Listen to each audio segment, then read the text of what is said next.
So on today's video, I'm going to show you guys how you too can also make an illusionist style video. So I'm going to go over what you guys are going to need and how you can actually go about and do that. So the first thing you're going to need is a pair of jeans. Now I like to personally buy mine at the Gap. They might buy their jeans at the Gap too. Now I get my jeans straight and I get them my size because I'm not gay. However, this isn't my preference. We're going for views here. We're going for an illusionist style video. You need skinny jeans and you need to make sure that they hug onto your dick. So they need to be tight as f***. Next thing you need is a V-neck. Now I like to go for Hanes. They also probably use Hanes as well, but it's important that the deep V is as V as can possibly be. You need it as deep and as V shaped as possible. If you're not showing your belly button, you're not doing it right. So make sure to try to get a deep V as deep as possible. It also helps if it's a little bit bigger than you need. Next thing is a pair of boots.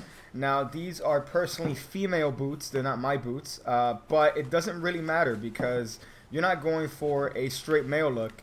It's okay to be ambiguous when making an illusionist video.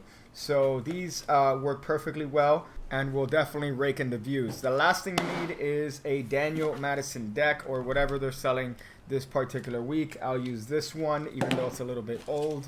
So we're gonna go over what you do with this deck in a little bit, but it's important that it's at least a Daniel Madison style deck. The most important thing is that it's not an illusionist video if it does not have some sort of fancy shuffle that can be done to fancy dubstep music.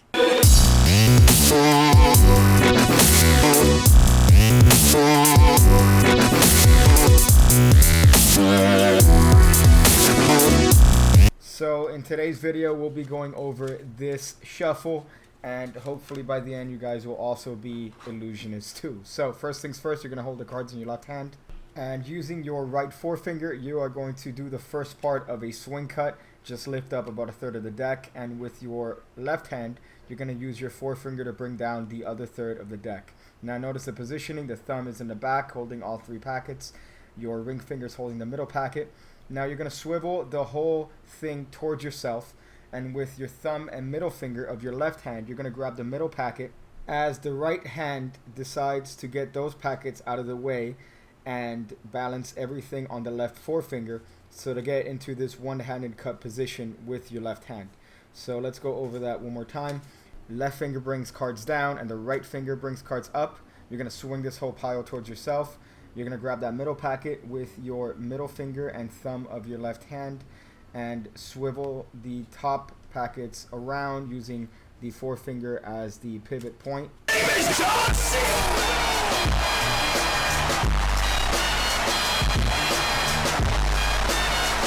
When we get to this position, your right forefinger is going to swing up another third of this packet as your left thumb is going to squeeze between the forefinger and the thumb to bring that packet up and around the other packet. So when we put the moves together, we're going to swing this packet over, and then with the thumb and forefinger we're going to squeeze this packet up and around the other lower packet in the left hand as the right hand lifts up its packet ready for the next move.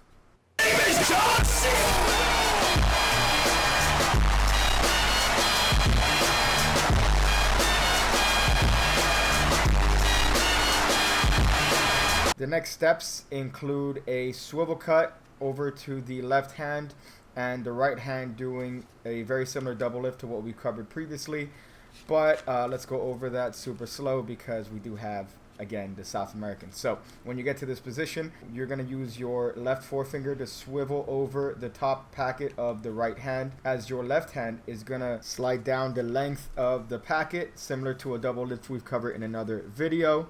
Once you do complete the flipping of this packet, you are going to put it square with the rest of the deck as your right forefinger and thumb squeeze this packet and flip it over towards yourself and squares it with the rest of the deck. One benefit to this false shuffle is that it leaves the deck in the exact same order as it started. So if you have the top card face up and the bottom card reversed, you notice that it goes back to being in the same position. Also, just like I pair extremely well with your mother, this cut goes extremely well with the other Ace productions that I've covered in this channel. So there you guys go. You have a very fancy shuffle that you could put in any Illusionist video, as long as you remember to get your jeans, also have the deep V shirt, and you guys have all the steps to making a Illusionist video. That's all you pretty much need. Now, of course, you also need to know how to edit, and then maybe have some like indie fancy coffee shop music, but that's it. So yeah, I'm gonna go watch a Daniel Madison video and pop one off. See you again when I see you.